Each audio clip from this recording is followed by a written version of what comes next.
After a lot of work by a lot of people, we have now got version 2.0.5, the localization update, out in public beta now.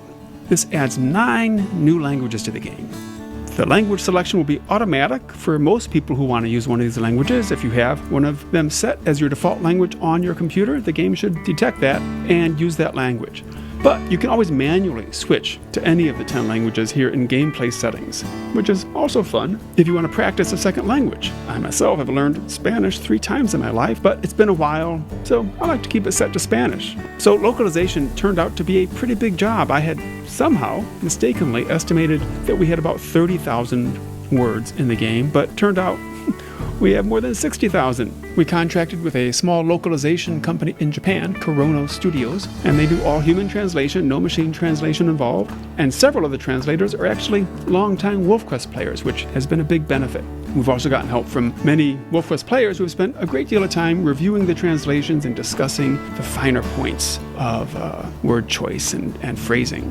Now, this is called localization, which means it's not just a straight translation, it's localizing the text in the culture as well as the language. Now, typically in a game, if an animal, a raccoon, crossed the street or something, if raccoons were not a common species familiar to the audience for that language, you wouldn't try to translate the species, the accurate species name for raccoon. You'd choose something that was a local equivalent, that was familiar to those players.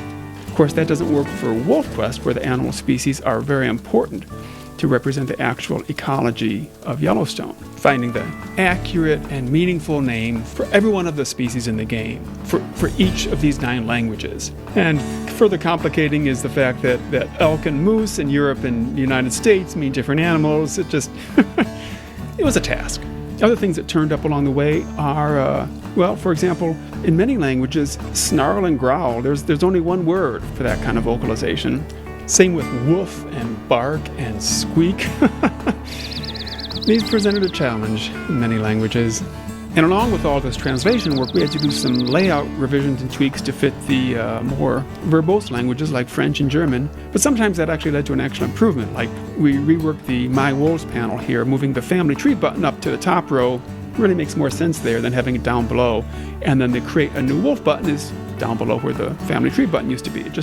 It's a better layout as a result. So this has been a big job, and we're just about done. There have been a lot of eyes on this, but more in some languages than others. So we are really looking forward to public beta testers getting into this and sending feedback reports and bug reports when you see something that doesn't seem quite right. I'm sure there's going to be some finessing still to be done. So we appreciate all the help that we've gotten, and we're going to get on this. If this is your thing, check it out. This beta also has a few other improvements you can see in the beta notes. We'll probably have this in public beta for a week or so. We'll see how it goes before the official release.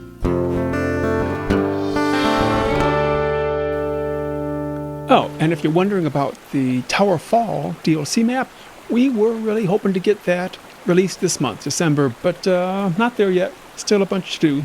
So that will be coming in the new year.